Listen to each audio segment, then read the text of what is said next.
خدا باپ بیٹے روح القدس کے نام سے آمین۔ عزیز مومنین، ریورنڈ فادر ڈاکٹر اسٹیفن صدیق کی جانب سے کلام کی سنگت میں آپ سب کو سلام عرض ہے۔ آئیں ہم خداوند کے زندہ اور پاک کلام میں سے آج کی پہلی تلاوت ملوک کی پہلی کتاب اس کے 21 باب کی پہلی آیت سے 16ویں آیت تک سنتے ہیں۔ اور ان باتوں کے بعد ایسا ہوا کہ نابوت یزرییل میں ایک تاکستان تھا جو سامرا کے بادشاہ اہیاب کے محل سے لگا ہوا تھا، اور اہیاب نے نابوت سے مخاطب ہو کر کہا کہ مجھے اپنا تاکستان دے کہ میں اسے اپنے لیے سبزی کا باغ بناؤں، کیونکہ وہ میرے گھر کے قریب ہے، اور اس کے بدلے میں تجھے اس سے بہتر تاکستان دوں گا، اور اگر تیری نگاہ میں اچھا ہو تو میں اس کی قیمت تجھے چاندی میں دوں گا۔ تو نابوت نے اہیاب کو جواب دیا، خدا نہ کرے کہ میں اپنے باپ دادا کی میراث تجھے دوں۔ تو اہیاب غمگین اور ناخوش ہو کر اپنے گھر کو گیا۔ اس بات کے باعث جو نابوت یزرییلی نے اس سے کہی کہ میں اپنے باپ دادا کی میراث تجھے نہیں دوں گا، اور وہ اپنے پلنگ پر لیٹ گیا اور اپنا منہ پھیر لیا اور روٹی نہ کھائی۔ تب اس کی بیوی ایزابل نے آ کر اس سے کہا، تجھے کیا ہوا کہ تیرا دل غمگین ہے اور تو نے کھانا نہیں کھایا؟ اس نے اس سے کہا، میں نے نابوت یزرعیلی سے خطاب کر کے کہا کہ اپنا تاکستان مجھے چاندی کے عوض دے، یا اگر تو چاہے میں تجھے اس کے بدلے میں بہتر تاکستان دوں گا۔ تو اس نے کہا کہ میں اپنا تاکستان تجھے نہیں دوں گا۔ تو اس کی بیوی ایزابل نے اس سے کہا، کیا تو اس وقت اسرائیل پر حکمرانی نہیں کرتا؟ اٹھ، کھانا کھا اور خوش دل ہو، اور نابوت یزرییلی کا تاکستان میں تجھے دوں گی۔ تب اس نے اہیاب کے نام سے خط لکھے اور اس کی مہر ان پر لگائی، اور ان خطوط کو بزرگوں اور امیروں کی طرف جو شہر میں نابوت کے ساتھ رہتے تھے روانہ کیا، اور خطوط میں لکھ کر کہا کہ روزہ رکھنے کی منادی کرو اور نابوت کو لوگوں کے درمیان اونچا بٹھاؤ، اور 2 خبیث آدمیوں کو اس کے سامنے کھڑا کرو جو اس کے خلاف گواہی دے کر کہیں کہ تو نے خدا کے خلاف اور بادشاہ کے خلاف کفر بکا، اور وہ اسے باہر نکال لے جائیں اور اس پر پتھراؤ کریں کہ وہ مر جائے۔ تب شہر کے بزرگوں اور امیروں نے جو شہر میں رہتے تھے ویسا ہی کیا جیسا کہ ایزابل نے انہیں حکم دیا بامطابق ان خطوط کی تحریر کے جو اس نے انہیں بھیجے تھے۔ تو انہوں نے روزہ رکھنے کی منادی کروائی اور نابوت کو لوگوں کے درمیان اونچا بٹھایا۔ تب 2 خبیث آدمی آئے اور اس کے سامنے بیٹھے، اور خبیث آدمیوں نے لوگوں کے سامنے نابوت کے خلاف گواہی دی اور کہا، نابوت نے خدا کے خلاف اور بادشاہ کے خلاف کفر بکا۔ تب وہ اسے شہر کے باہر نکال لے گئے اور اسے سنسار کیا، اور وہ مر گیا۔ اور انہوں نے ایزابل کو کہلا بھیجا کہ نابوت کو پتھراؤ کیا گیا ہے اور وہ مر گیا ہے۔ تب ایزابل نے سنا کہ نابوت کو پتھراؤ کیا گیا ہے اور وہ مر گیا ہے، تو ایزابل نے اہیاب سے کہا، اٹھ اور نابوت یزرعیلی کے تاکستان پر قبضہ کر، جس نے تجھے اسے چاندی کے عوض دینے سے انکار کیا تھا، کیونکہ نابوت اب زندہ نہیں بلکہ مر گیا ہے۔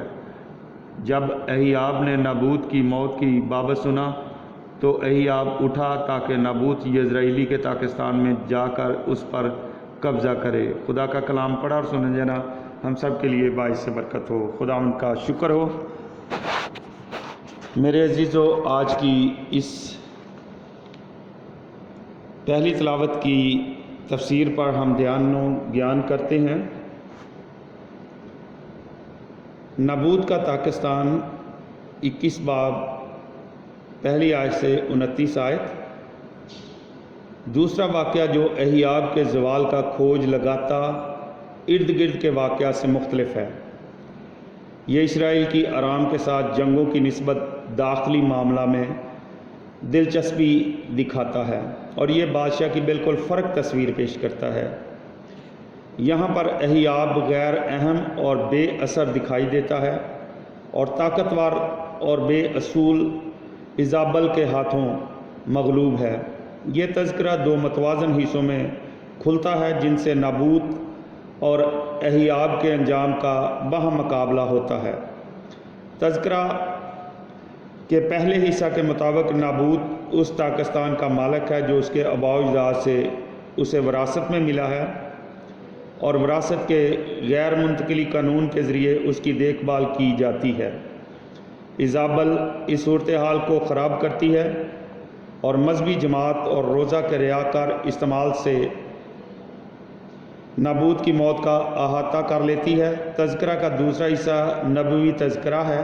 اہیاب دراصل نابوت کے قتل کی وجہ سے موت سے ہمکنار ہو گیا۔ یہ سزا اس پر انتقام کے قانون کے عین مطابق یقینی ہو گئی ہے۔ الیاس جب اس کی سزا کا اعلان کرتا ہے تو اہیاب اس پر پچھتاتا ہے، اور روزہ اور توبہ کے پرخلوص استعمال کے ذریعے وہ زندگی حاصل کرتا ہے، اور سزائے موت کا فتویٰ اس کے بیٹوں پر چلا جاتا ہے۔ یہاں پر ہم دیکھیں گے نابوت کا قتل 21 باب پہلی آیت سے 16ویں آیت کو ہم دیکھتے ہیں۔ اہیاب اور نابوت کے درمیان افتتاحیہ مکالمہ تذکرہ کے دوران بار بار دہرایا جاتا ہے، تاہم اس میں کردار کی نفسیات کو اجاگر کرنے کے لیے کچھ اتار چڑھاؤ اور اضافے بھی پائے جاتے ہیں۔ زمین کے مالک کو مخاطب کرتے ہوئے اہیاب پہلے زمین کے تبادلہ کی پیشکش کرتا ہے۔ اس زمن میں قیمت یعنی نقدی دوسرا امکان ہے۔ اس نامناسب واقعہ میں نابوت کو دولت زمین پر ترجیح دینی چاہیے تھی۔ نابوت کا جواب مذہبی خوف خدا نہ کرے اور بادشاہ کی پیشکش کو ٹھکرانے کے لیے اپنی قانونی بنیاد یعنی اپنے باپ دادے کی میراث ہر دو کی عکاسی کرتا ہے۔ آیت 4 میں نابوت کے الفاظ کے دہراؤ کو اہیاب کی گفتگو کی یاد کے آئینہ میں دیکھنا چاہیے۔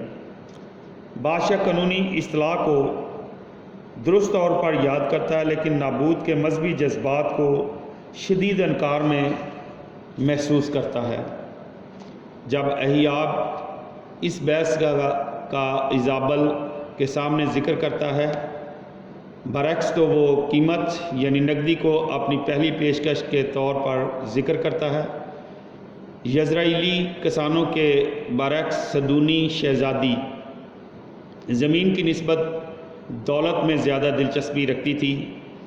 بادشاہ نابوت کی مذہبی اور قانونی شرائط کو بھی نظر انداز کر دیتا ہے اور صرف اس کے انکار کا ذکر کرتا ہے۔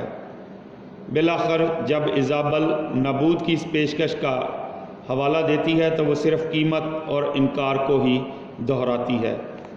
آیات 8 سے 14۔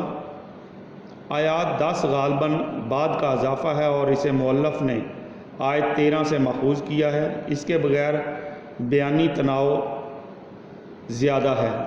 ایزابل ایک مختصر اور پراسرار مگر معصومانہ حکم صادر کرتی ہے جس کی بزرگان نہایت مخلصانہ طور پر فرمانبرداری کرتے ہیں۔ اچانک دو افراد مجلس میں مداخلت کرتے ہیں جو نکمے ہیں۔ وہ نابوت پر شاہی مخالفت کا الزام دھرتے ہیں۔ ان کی گواہیاں باہم مل جاتی ہیں اور وہ اسے شریعت کے مطابق سنگسار کرنے پر متفق ہو جاتے ہیں۔ صرف جب یہ دونوں اپنی رپورٹ ایزابل کو بھیجتے ہیں تو پھر قاری کے لیے سب کچھ واضح ہو جاتا ہے کہ اسی نے ہی سارے عمل اور منصوبہ میں رہنمائی کی ہوگی۔ آیات 15 سے 16 میں مقتول نابوت کا نام 5 مرتبہ لیا گیا ہے۔ وہ اس تذکرے میں بدروح کی طرح پیچھا کرتا ہے جسے ختم نہیں کیا جا سکتا۔ میرے عزیزو، آئیں ہم آج کی دوسری تلاوت متی رسول کے مطابق اس کا 5 باب اس کی 38 آیت سے 42 آیت تک سنتے ہیں۔ پھر اس پر ہم دھیان و گیان کریں گے۔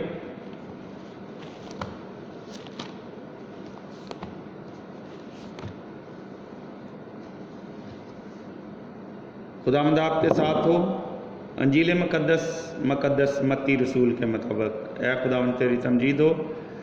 اس کا 5واں باب اور اس کی 38 آیت سے 42 آیت تک ہم سنیں گے۔ تم سن چکے ہو کہ کہا گیا تھا کہ آنکھ کے بدلے آنکھ اور دانت کے بدلے دانت، مگر میں تم سے کہتا ہوں کہ برائی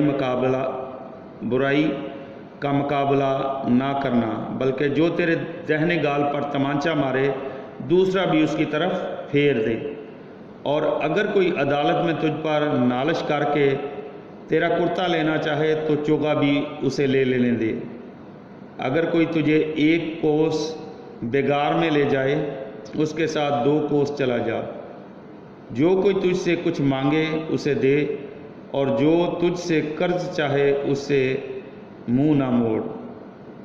یہاں تک آج کی انجیل مقدس کے وسیلے سے ہم سب کی خطائیں معاف کی جائیں۔ اے مسیح تیری ستائش ہو۔ ہائے میرے عزیزو، آج کی اس انجیل مقدس پر بھی ہم دھیان کرتے ہیں۔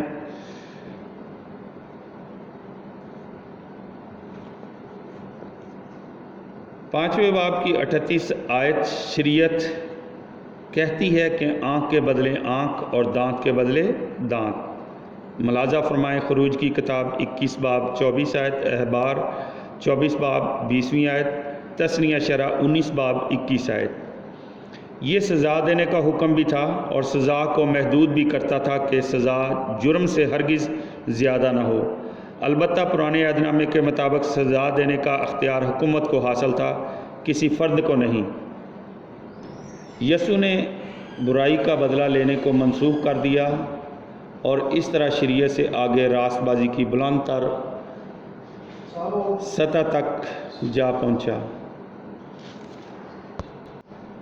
اس نے اپنے شاگردوں کو دکھا دیا کہ ایک وقت تھا کہ انتقام لینے کی شرعی اجازت تھی، مگر اب شفقت کے ساتھ مقابلے سے گریز کرنا ممکن ہو گیا ہے۔ یسوع نے اپنے پیروں کو ہدایت کی ہے کہ شریر کا مقابلہ نہ کرنا۔ اگر کوئی تمہارے دہنے گال پر تمانچہ مارے دوسرا بھی اس کی طرف پھیر دو۔ اگر کوئی تمہارے کرتے یعنی اندرونی لباس کے لیے نالش کرے تو اپنا چوغا یعنی بیرونی لباس رات کو اڑنے کے کام بھی آتا تھا اسے دے دو۔ اگر کوئی آدمی تمہیں اپنا سامان اٹھوا کر ایک کوس بگار میں لے جانا چاہے تو رضا کرانہ طور پر 2 کوس چلے جاؤ۔ کلام کے اس حصے میں یسوع نے جو آخری حکم دیا ہے آج کے زمانے میں وہ نہایت ناقابل عمل معلوم ہوتا ہے۔ جو کوئی تجھ سے مانگے اسے دے، اور جو تجھ سے قرض چاہے اس سے منہ نہ موڑ۔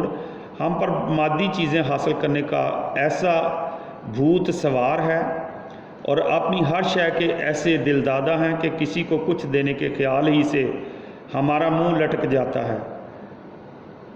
لیکن اگر ہم آسمان کے خزانوں پر دھیان لگانے پر آمادہ ہوں اور خوراک و لباس کے سلسلے میں صرف اپنی ضرورت کی حد تک مطمئن ہوں تو ہم یسوع کے ان الفاظ کو بڑی خوشی سے قبول کریں گے۔ یسوع کے بیان میں یہ فرض کر لیا گیا ہے کہ مانگنے والا شخص واقعی ضرورت مند ہے۔ اکثر حالات میں یہ معلوم کرنا ممکن نہیں ہوتا کہ ضرورت واقعی ہے یا نہیں۔ اس لیے جیسا کسی نے کہا ہے 20 جہل ساز بکاریوں کی مدد کرنا اس سے بہتر ہے کہ ایک واقعی ضرورت مند شخص سے منہ موڑنے کے خطرے میں پڑا جائے۔ جس کردار اور سلوک کا مطالبہ خداوند کرتا ہے انسانی لحاظ سے وہ ناممکن ہے۔ صرف وہی شخص ایسی خود انکاری یعنی بالکل اپنی قربانی دینے کی زندگی بسر کر سکتا ہے جو پوری طرح روح القدس کے کنٹرول میں ہو۔ صرف وہی ایماندار بے عزتی، بے انصافی اور بے آرامی کا جواب محبت سے دے سکتا ہے جس کی زندگی میں خداوند یسوع مسیح بستے ہوں۔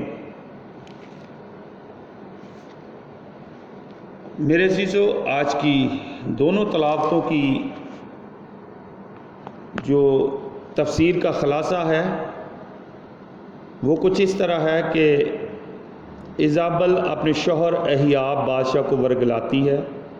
وہ اسرائیل میں بادشاہ کے بزرگوں اور ساتھیوں کے ذریعے نابوت یزرائیلی کو قتل کرواتی ہے تاکہ بادشاہ اس کے تاکستان پر قبضہ کرے۔ خدا نے دنیا کا خالق اور مالک ہوتے ہوئے انسان کو اپنی شکل و شبیہ پر پیدا کیا ہے تاکہ وہ اس دنیا میں اس کے ساتھ کار خیر میں شرکت کرے اور تخلیقی طور پر اس کائنات کو خوب سے خوب تر بنائے۔ جب بنی اسرائیل نے سیموئیل نبی سے بادشاہ مانگا تو خدا کی بادشاہت سے منکر ہوئے، اس لیے دنیا میں بادشاہ اور اس کی سلطنت میں ہمیشہ نشیب و فراز برپا ہوتے رہے۔ ہر سلطنت میں حکمرانی اور محکومیت جیسے اہم عناصر ہمارے سامنے ابھر کر آتے ہیں۔ ایک طرف بادشاہ تاکستان پر قابض ہو کر اسے اپنی دنیاوی دولت کا حصہ بنانا چاہتا ہے، اور دوسری طرف خداوند یسوع مسیح راہ حق اور زندگی کا سرچشمہ، موافی اور ہمسائے کی بے لوث محبت کا اعلیٰ نمونہ ہمارے سامنے پیش کرتے ہیں۔ انا پرستی اور ذاتیات کی بالادستی کو یسوع اپنی تعلیم نیز حلیمی، فروتنی اور انکساری اور عاجزی جیسی مسیحی اقدار کے ذریعے سے ختم کرنا چاہتے تھے۔ اس لیے یہاں کہنا واجب ہوگا جو شخص خداوند کے خوف اور اس کی پدرانہ محبت میں مگن رہتا ہے وہ ہمیشہ بڑی وفاداری کے ساتھ خداوند کا فضل حاصل کرتا ہے، جیسا کہ مقدس پالوس رسول فرماتے ہیں، میرے لیے تیرا فضل ہی کافی ہے۔ خداوند یسوع کے ماننے والوں کو ہر قسم کی برائیوں اور بدیوں سے اجتناب کرنا چاہیے، بلکہ یسوع مسیح کے نام پر ہر ایک سے نیکی کرنا اپنی زندگی کا سب سے اولین فرض سمجھنا چاہیے۔ خداوند خدا ہم سب کو اپنے آج کے اس کلام کو پڑھنے، اس کو سننے اور اس پر عمل کرنے کی توفیق عطا فرمائے، آمین۔ آئے میرے عزیزو، ہم مل کر وہی دعا کریں جو خداوند یسوع مسیح نے خود ہمیں سکھائی ہے۔ اے ہمارے باپ، تو جو آسمان پر ہے، تیرا نام پاک مانا جائے، تیری بادشاہی آئے، تیری مرضی جیسے آسمان پر پوری ہوتی ہے زمین پر بھی ہو۔ ہمارے روز کی روٹی آج ہمیں دے، اور جس طرح ہم اپنے قرض داروں کو بخشتے ہیں تو ہمارے قرض ہمیں بخش، ہمیں آزمائش میں نہ پڑنے دے بلکہ برائی سے بچا، کیونکہ بادشاہت، قدرت اور جلال ہمیشہ تیرا ہے، آمین۔ سلام مریم، پرفضل خداوند تیرے ساتھ ہے، تو عورتوں میں سے مبارک ہے تیرے پیٹ کا پھل یسوع۔ اے مقدسہ مریم، خداوند کی ماں، ہم گنہگاروں کے واسطے دعا کر اب اور ہماری موت کے وقت، آمین۔ جلال باپ، بیٹے، روح القدس کا ہو، جیسا کہ ابتدا میں تھا اب اور ہمیشہ ہوگا، آمین۔ خداوند آپ کے ساتھ ہو۔